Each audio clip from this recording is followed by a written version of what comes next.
El discípulo. Revista para la educación cristiana transformadora.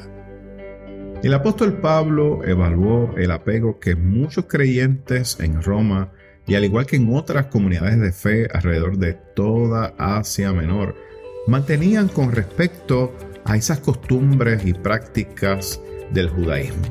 Y esto nos hace preguntarnos a nosotros, ¿en qué medida con esa actitud se privaban de disfrutar del nuevo tiempo inaugurado por la justificación por la fe en Jesucristo?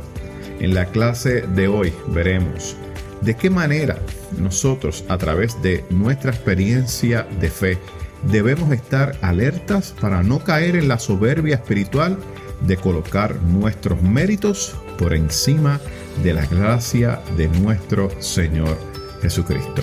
Mi nombre es el reverendo Luis Felipe Ramos Román, pastor asistente en Evangelización y Educación Cristiana, y te invito a que juntos participemos de esta experiencia educativa. El discípulo. El discípulo. Una revista para la educación cristiana transformadora.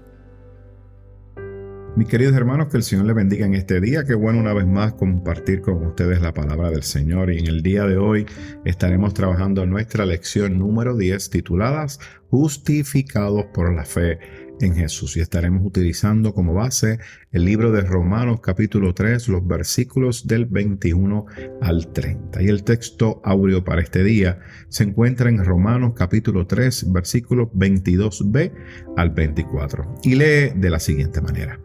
Para todos los que creen en Él, porque no hay diferencia, por cuanto todos pecaron y están destituidos de la gloria de Dios y son justificados gratuitamente por su gracia, mediante la redención que es en Cristo Jesús. Y en este día, mis amados hermanos, queremos cubrir los siguientes objetivos. El primero, considerar cómo el apego a costumbres y prácticas religiosas de carácter legalista constituyen un obstáculo que hay que superar para poder experimentar la justificación por la fe en Jesucristo. Número 2, analizar en qué medida en nuestra experiencia de fe debemos estar alertas para no caer en la soberbia espiritual de colocar nuestros méritos personales por encima de la gracia de nuestro Señor Jesucristo. Y número 3, afirmar cómo la justificación por la fe en Jesucristo supera cualquier otro esfuerzo de factura humana y nos provee la humildad para reconocer el amor inclusivo de nuestro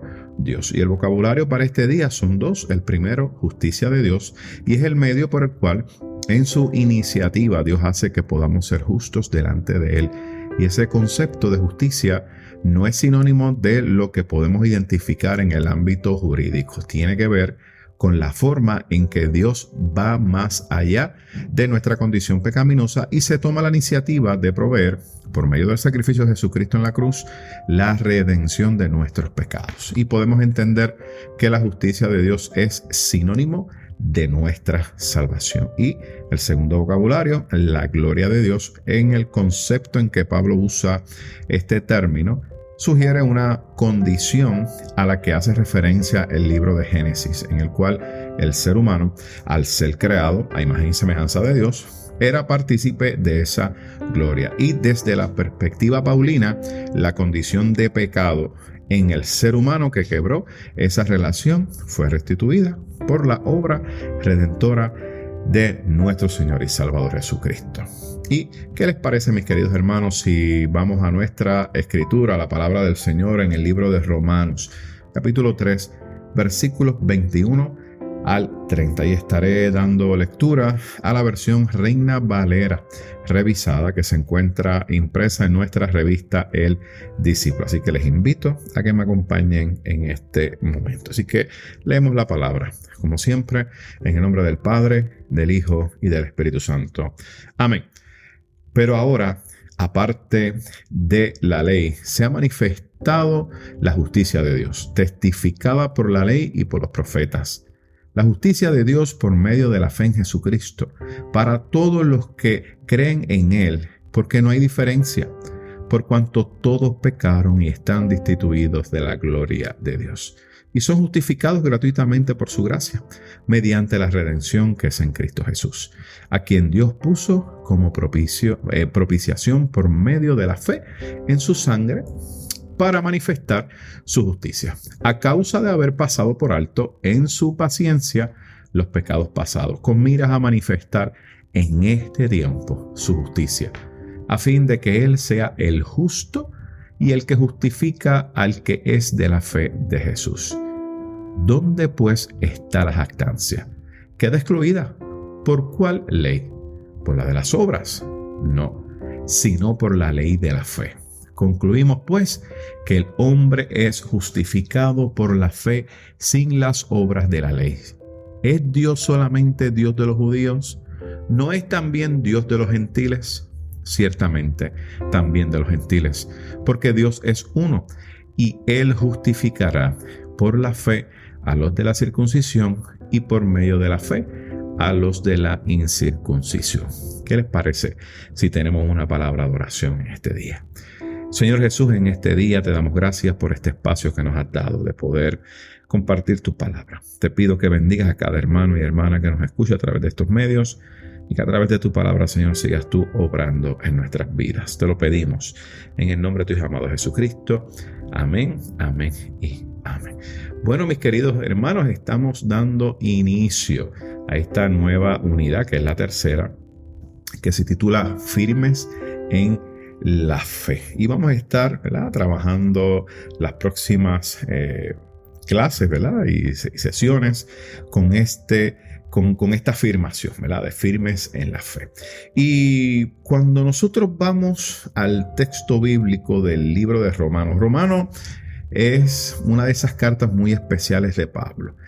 No cabe la menor duda, los teólogos y los estudiosos afirman ciertamente que esta carta la escribió Pablo, y hay otras cartas adicionales. En total son como unas 7 que muchos teólogos no pelean en este asunto. Están muy claros de que Pablo fue quien escribió estas cartas. Hay otras que aún están en ese dilema y esa discusión, que pueden ser los discípulos de Pablo o pudo haber sido Pablo. Así que estos son algunos de los temas que se discuten en la academia, ¿verdad?, cuando se habla acerca del libro de los Romanos. Pero aquí una de las cosas importantes que nos presenta Romanos es ese pensamiento teológico del apóstol Pablo. Y no podemos olvidar que Pablo fue un hombre que fue formado, obviamente, en la religión judía. Tuvo los mejores maestros de la época, y por lo tanto vemos cómo Pablo, luego de este encuentro con el Cristo resucitado, comienza una transformación, no solamente, ¿verdad?, de su vida, sino de su mente, de esa manera de pensar. Y por eso es que vemos que este hombre comparte el evangelio de la salvación no solamente a los judíos, sino que se especializa, por decirlo de una manera u otra, se dedica de manera especial a trabajar con aquellos hombres y mujeres que eran gentiles, o, en otras palabras, que no eran judíos. Así que vemos que Pablo hace un acercamiento a esta comunidad de creyentes que está ubicada en Roma. Y ciertamente Pablo no fundó esta iglesia. Sin embargo, decide escribirle porque está al tanto de que allí se están dando unas luchas doctrinales, hay unos desafíos que están viviendo, ¿verdad?, en aquella región, y que de alguna u otra manera afectan esa fe en Jesucristo. Y la realidad es que este asunto que Pablo está trabajando con esta carta, que va a ser dirigida a los romanos allá en aquella región, es un asunto que se está dando también en otras regiones de Asia Menor. Son asuntos que Pablo estuvo, trabajando. Así que en todas esas comunidades nacientes de fe cristiana se estaban dando ciertamente unos grandes desafíos en cuanto a luchas doctrinales y desafíos para vivir su fe en Jesucristo. Sin embargo, la manera en que Pablo aborda esto me encanta mucho, porque fíjense, Pablo aborda estos temas con sensibilidad pastoral y a la vez con una coherencia teológica. Yo creo que son dos elementos importantes cuando nosotros nos enfrentamos a luchas doctrinales, a desafíos en cuanto al asunto de la fe. Tenemos que hacerlo con una sensibilidad pastoral increíble, pero de igual manera con una seguridad y una coherencia teológica. Y una de las cosas, ¿verdad?, que vemos en esta carta, ¿verdad?, de Pablo a los romanos es que Pablo presentaba en la misma que en ocasiones las personas, los nuevos creyentes, ¿verdad?, tenían un apego, ¿verdad?, a sus costumbres y a sus prácticas religiosas. Y esto, mis amados hermanos, presentaba un gran obstáculo cuando se hablaba de la justificación por la fe en Jesucristo. Y esta argumentación teológica, ¿verdad?, también nos debe desafiar a cada uno de nosotros en términos, ¿verdad?, de los fundamentos de nuestra fe. Porque de igual manera nosotros tenemos que examinar y analizarnos. Y analizarnos de manera que podamos nosotros, miren, con una experiencia de fe profunda, discernir nuestros fundamentos. ¿Por qué? Porque no deseamos reproducir esas actitudes de soberbia espiritual que ciertamente conducieron a muchas de esas personas en ese tiempo a una autojustificación. Y eso lo vemos presente también hoy. Eso no es sorpresa. Vemos, mis queridos hermanos, que en medio de las realidades que estamos presentando en nuestro país, especialmente en nuestras iglesias, esas costumbres y prácticas religiosas de alguna otra manera se convierten en lo que sería la ley, que no es negociable, ¿verdad? Y la realidad es que cuando las analizamos, en nada tiene que ver con la fe, con los fundamentos de la fe. Y esto es lo que Pablo entonces comienza a plantear en esta carta a los romanos, pues porque estaba este asunto de los cristianos judíos, o estos judíos que se habían convertido al cristianismo y que de alguna otra manera querían judaizar a los gentiles diciéndoles que tenían que practicar la ley. Y Pablo entonces inicia toda esta lucha con todo este pueblo, ¿verdad?, que se está levantando y que quizás no lo hicieron con una mala intención, es que eso era lo que conocían, esa era la costumbre, esa era su práctica. Sin embargo, Pablo, que ciertamente era un hombre preparado en la religión judía, de hecho era fariseo y educado con los mejores, miren, con Gamaliel, que era uno de los mejores profesores que estaba en aquella región. Pues mira, Pablo pudo entender que esto no era así, que esto no era cierto, que esas costumbres y prácticas religiosas no podían ir por encima de lo que era la justificación por la fe. O sea, humanamente el ser humano no puede hacer nada para ganarse la salvación porque no puede. Sin embargo, a través del sacrificio de Jesucristo, esto es viable. Y aquí es que nos encontramos, ¿verdad?, en este capítulo que estamos trabajando. Y una de las cosas que presenta como un argumento principal o algo que es esencial en esta carta es que la salvación por la fe, miren, que es inherente al creer en Jesucristo como Señor y Salvador. No hay de otra. La salvación por la fe es inherente en nosotros creer que Jesucristo es nuestro Señor y es nuestra salvación. Pero también vemos que Pablo está trabajando una argumentación y le está diciendo, hay un nuevo tiempo en la historia de la salvación. Y ciertamente Pablo no estaba diciendo que el asunto de la ley y los profetas hay que descartarlo de manera radical. No. Fíjense, Pablo lo está presentando de una manera donde presenta a Jesucristo como la culminación perfecta de esa ley y de esos profetas. Pues porque ciertamente la ley y los profetas en el tiempo antiguo, mira, fue el método, ¿verdad?, que Dios utilizó para que la gente pudiera obtener esa justicia de Dios a través del sacrificio de los animales, donde se le perdonaban los pecados. Pero ahora, con Jesucristo, ¿qué pasa? Es la culminación perfecta de todos esos medios anteriores que se daban para poder obtener salvación y justicia. Es Jesucristo entonces ahora el que ofrece, miren, salvación a cada uno de aquellos que abre su corazón a recibirle. Ahora, vamos a texto bíblico. Versículos 21 al 22. Vemos que hay una expresión que se da y es la expresión ahora. Y ciertamente está diciendo que se está dando el inicio, el comienzo de una nueva era. en el cual, como mencionamos, se estaba sustituyendo la ley, ¿verdad? De igual manera como ¿verdad? Como las acostumbradas rituales religiosos. Todos esos rituales religiosos están siendo sustituidos ahora. ¿Por qué? Pues mira, por ese acto hermoso del sacrificio de nuestro Señor y Salvador Jesucristo. No hay necesidad de hacer nada más, simplemente creer y aceptarle.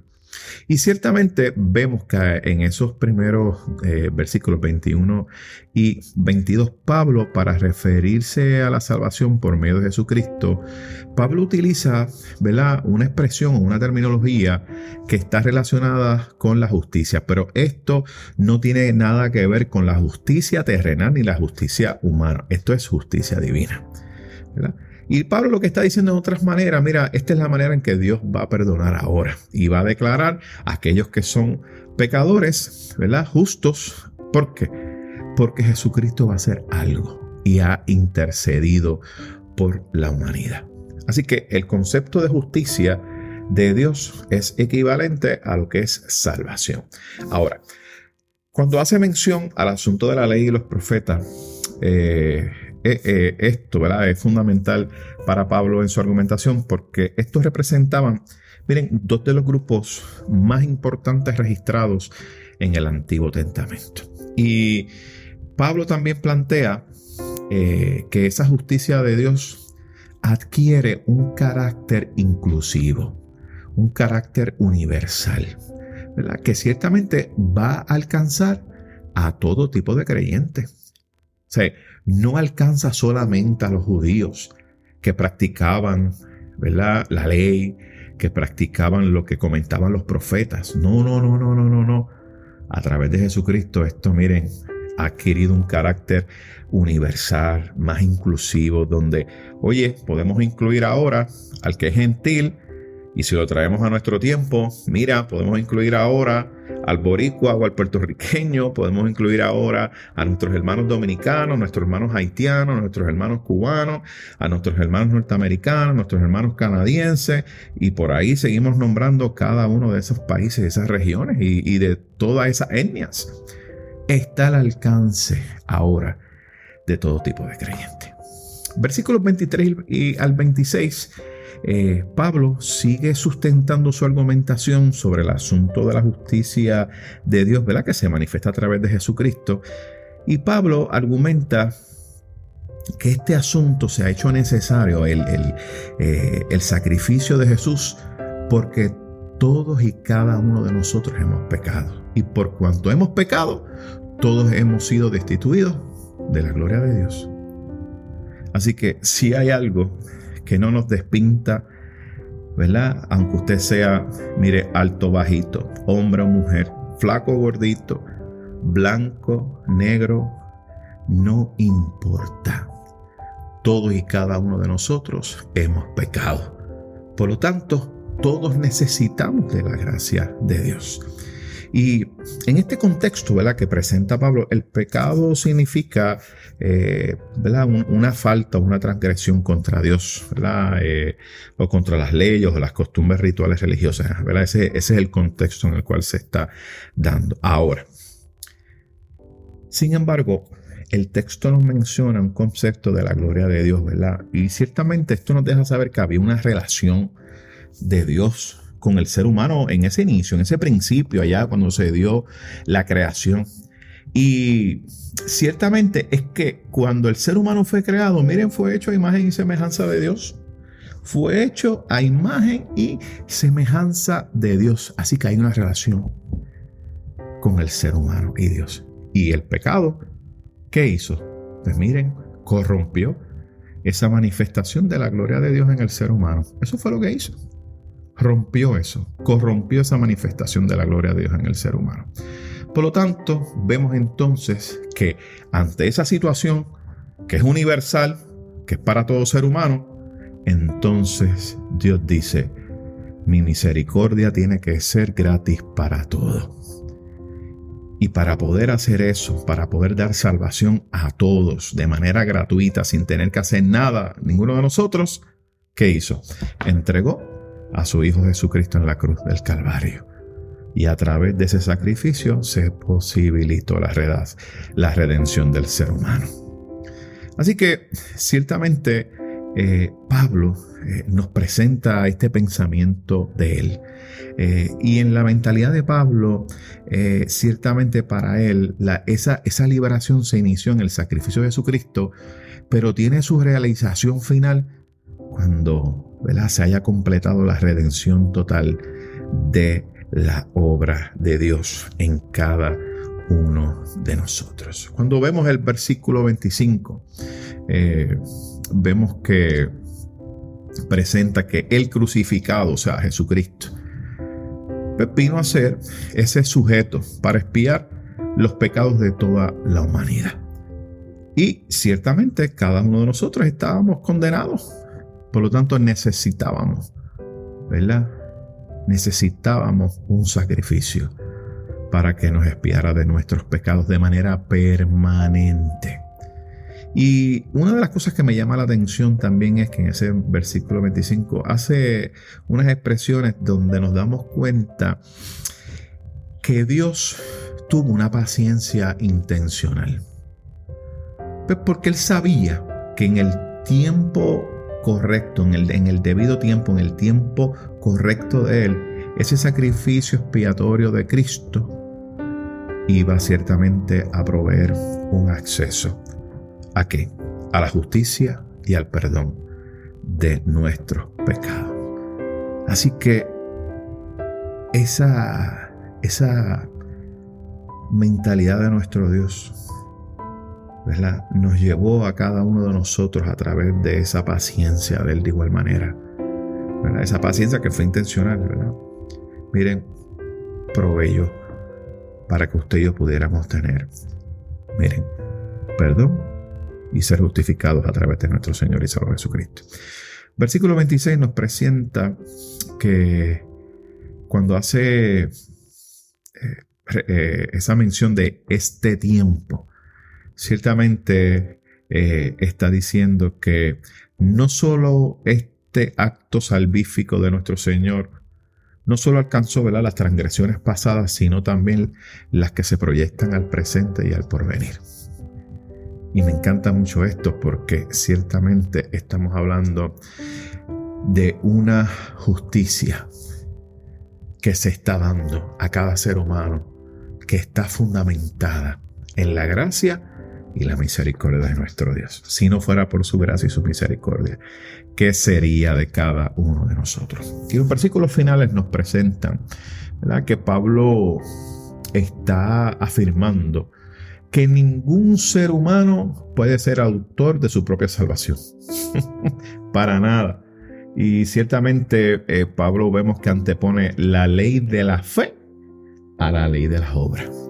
Y esto fue un tema, miren, importantísimo en el asunto de la Reforma Protestante, donde vemos, ¿verdad?, que Martín Lutero, una de las luchas mayores que tenía era, oye, ¿somos salvos por la fe o somos salvos por las obras? Y por eso es que vemos que Martín Lutero, en medio de ese diálogo profundo que tuvo con el texto de Romanos, que ese fue el libro que utilizó para hacer ese planteamiento, ¿verdad?, de las 95 tesis. Así que Romanos presenta claramente que la ley de la fe va por encima de la ley de las obras. Y por eso es que vemos ese texto que dice que el hombre es justificado por la fe sin las obras de la ley. Así que ninguno de nosotros podemos presumir, ¿verdad?, de que somos los más rectos ante Dios, ni que somos los más santos, porque miren, eso no nos va a salvar. Eso no nos lleva a la salvación, porque ninguna cosa que nosotros hagamos va a sustituir la gracia de Dios, su salvación, que es por la fe. Yo creo, mis amados hermanos, que eso es importante. Y como resumen, ciertamente es Dios, que a través de la fe en nuestro Señor Jesucristo, que nos dará a cada uno de nosotros una oportunidad de salvación en el nombre de su Hijo. Y damos gracias al Señor por esta experiencia y les invito a que juntos podamos tener esta palabra de oración. Señor y Dios soberano, que has propiciado nuestra justificación delante de ti por medio de la fe en Jesucristo. Dale sentido de permanencia a esa convicción en nuestro corazón. Ayúdanos a identificar dónde puede haber elementos en nuestra fe que quieran elevar nuestros méritos personales sobre la gracia benevolente que nos alcanza en la entrada de nuestro Señor Jesucristo en la cruz. Te lo pedimos en el nombre de tu Hijo. Amén, amén y amén. Mis queridos hermanos, que el Señor les bendiga y esperamos acompañarles la próxima semana.